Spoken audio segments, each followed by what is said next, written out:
struggle with long to-do lists and by the end of the day, you don't know that you've gotten anything done, or at least it feels that way, but perhaps in reality, you've gotten a few major things done. And if you have a child with ADHD, then you might also have a ton of different appointments to go to, or figuring out evaluations and resources combined with trying to find quality time to spend with the children and work and so many things.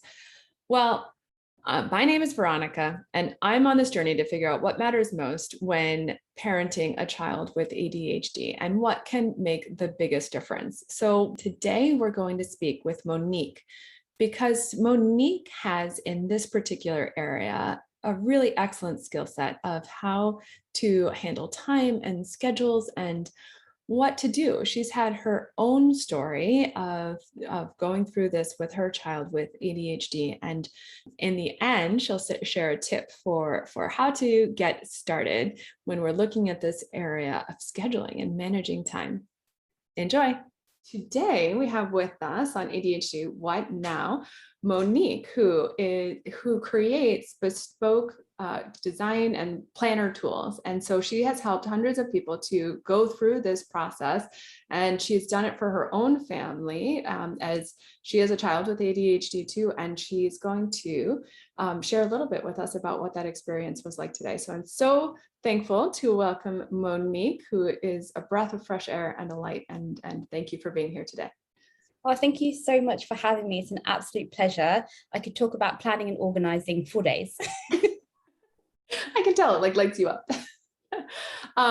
So you had mentioned to me a little bit that you have a child with ADHD, and that this was actually a big part of your lives. And so I was wondering, can you tell us a little bit, like, what was involved there? What was it like years ago, or when did you figure that out, and what was life like? And then to let us know, like, what was a transformation process that happened around this idea? Yes, so this was quite a while ago. So my son's 14 now, and we kind of, he got registered to go to school, and he was going to school, and we just started to notice a few small things. Like, for example, he wasn't quite hearing the words, or he was mispronouncing things, and kind of his attention wasn't quite there where they would think the kind of average should be, and just little things that we would notice. And we just kept having them tell us that, oh, it'll be fine, kind of like, you know, he'll pick it up, or it'll be okay, like, don't worry about it. But I was worrying about it, because I'm like, I feel like something's not quite okay with what we're experiencing and what's going on. So we just kind of like kept an eye on it, and we kept kind of bringing it up, and nothing happened there. So that was the first couple of years of school, and then that's where kind of more things started to happen, where we kind of get like phone calls, kind of, oh, this has happened today, with kind of attention, or he may have fallen asleep at school and different things like that. And we were just like, yeah, I don't know about this. So we just kind of like kept asking questions, and there's some elements of it where we had to kind of go outside of the system to get support ourselves, kind of like research, which is very difficult, because you don't know what you're researching or what you're trying to find support with. So there was a lot of time spent kind of like scrambling around trying to figure out what to do. And we just had lots of appointments and different tests, like with hearing, with his speech, like speech therapy, and all those different things to try and like figure out what was going on. And there were so many different options and possibilities when they're so young, that we were just trying to do all the things all over the place, with all of the different systems and bodies that could be involved. So that was quite overwhelming. And honestly, at the beginning, it was just very difficult. It was just trying to figure out what is it that you can do as a parent, but having to wait and rely on outside kind of sources and like waiting lists to get to the next stage of things, or just to get on a list in the first place. It's like a waiting list for a waiting list. It was all quite overwhelming. It did take quite a few years for us to even get to the realms of ADHD, because at first it was to do with the speech therapy and the hearing and things like that. And then it wasn't until a lot later on, when he was in secondary school, so kind of like the 8, 9, 10, that sort of age. And we even sought outside support to get like a private diagnosis, just to help speed that process up, because we were waiting for so long. And I know that a lot of parents, you just feel so desperate to just help and like get an answer and just get support for your child, that you would just do anything to kind of make that happen. And that's what we kept doing, getting tutors, just all of those things got to be quite overwhelming, which is a completely different place to where we are now. So that is a lot. And on that journey, so much that, I mean, it resonates a lot with what you're saying, with what my own experience as well. And so thank you for bringing that up.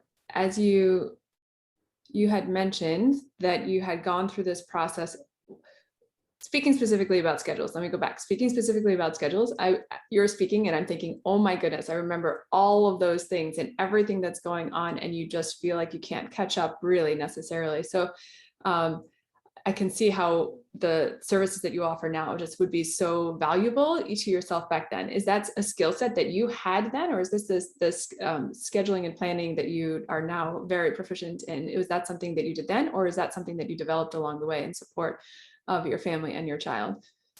100% developed along the way. To kind of like I always love like planning and organizing and stationery. Like, who doesn't love stationery?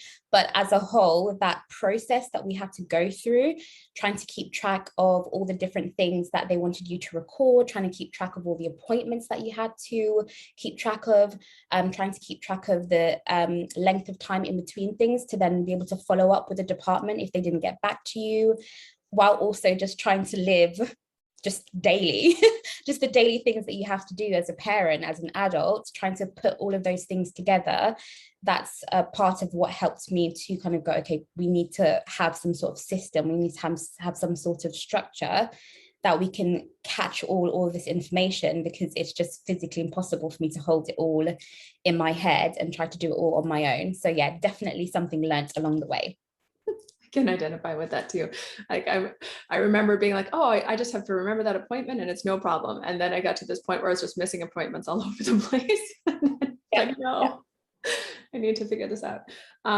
So then along the way, you must have learned, you told me a little bit about how you learned how important this is for children, specifically with ADHD and the executive function challenges. And it sounds as if you started to incorporate that into your home life and helping. And so tell me a little bit about that too. Yes, so with what we've found in our experience as well, and what we've learned, because we did a lot of research, a lot of connecting with other parents and other specialists, to try and really the end goal is to try and just help our children and just like make this easier for them and for us as well. And we just found that the things that we tried, some of them outside of the realm of what would be recommended when you go through the traditional channels, but we just found that that doesn't really work for a lot of people. So it was kind of trying to develop that for ourselves. And then when we feel like, okay, I think we've got a handle on this, we've got to tell other people that it's easier. It's a lot easier than this. It doesn't need to be that hard. So with kind of that structuring, we found that my son, with his like everything that he has going on, the ADHD, the dyslexia, and just kind of like that anxiety, he loves knowing what's going on. He loves knowing what's happening. It's kind of that security blanket, that structure padded around, and that known feeling. And I feel like it's not just individual to children. I feel like a lot of people feel disarmed when you don't know what's going on and what's coming up. And when plans suddenly change on you, you just kind of like, well, that's just my whole day just crumbling there, because everything is kind of like thrown out of whack. So we just found that having structure that has flexibility in it was the way that worked really well for us. And when we kind of figured out how to do that without being so rigid that there's no space for, it's kind of like you get too over planned, and then it's like you're so over planned it's not working. So it's that trial and error of going, okay, great, here's some structure around here, we know what's going on, but we have the flexibility to move things around. And we just shared that with both of our children, especially my son, so that he could use those things to then manage himself and his emotions and what he's got going on. And that's something now he implements. Now he's 14 and he's going to school, and he's more responsible, kind of like going to and from school, and his own routine in his room. And there's some things that we just don't even have to talk about or say anymore, because we built up that structure and routine with a schedule to the point where it's now just second nature. I get up, I shower, I do this, I do that, I'm ready.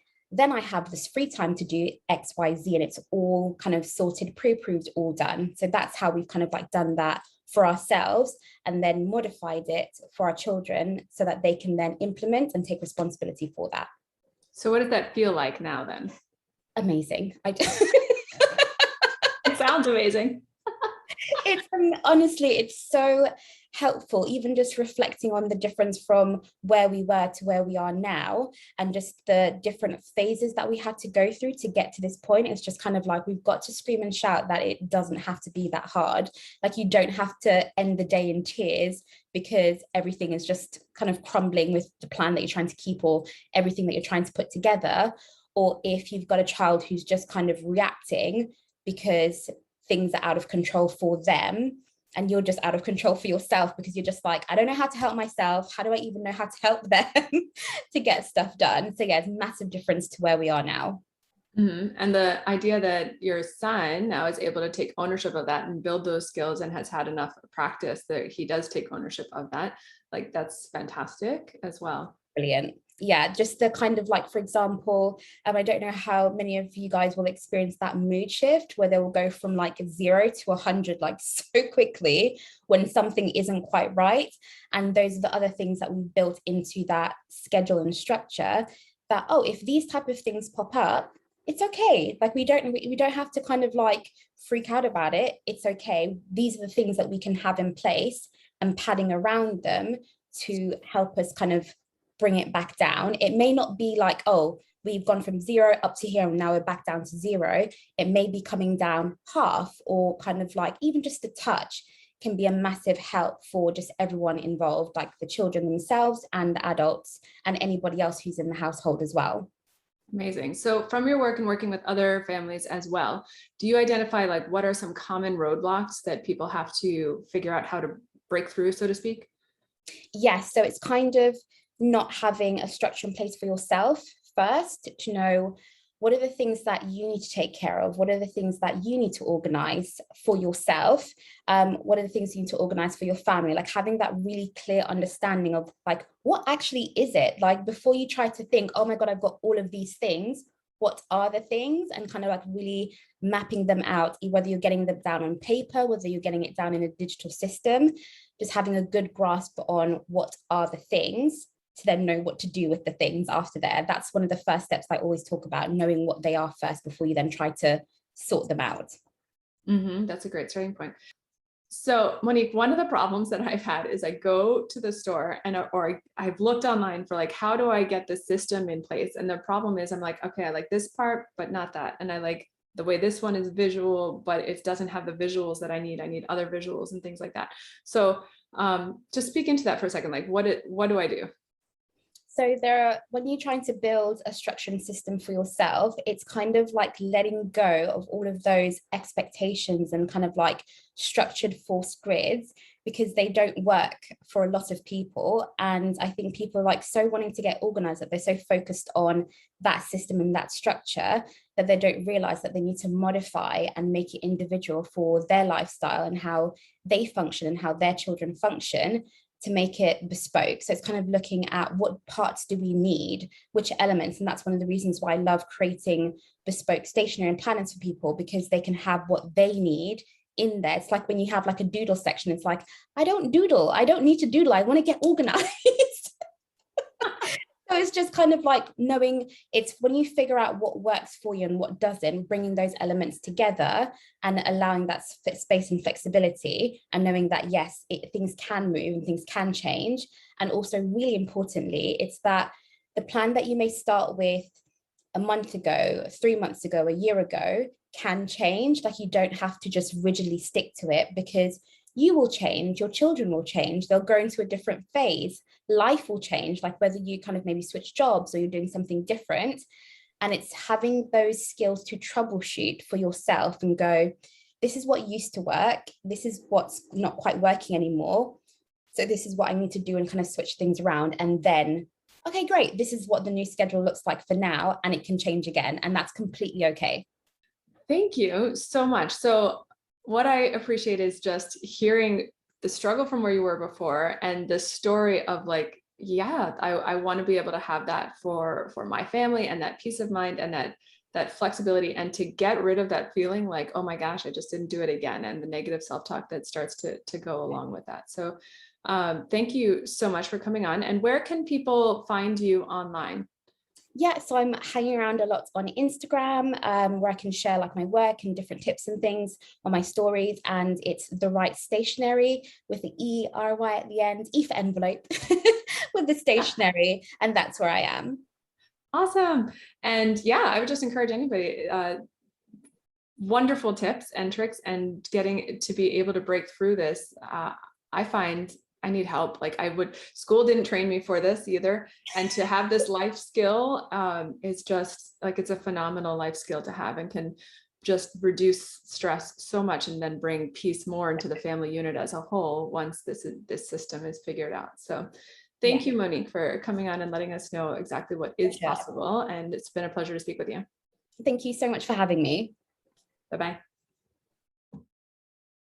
Thank you, Monique, for sharing with us your story and the idea that it is possible. It really is possible to help ourselves in this area, to manage all of the things that go along with raising a child with ADHD. And additionally, that you can teach your child that skill set.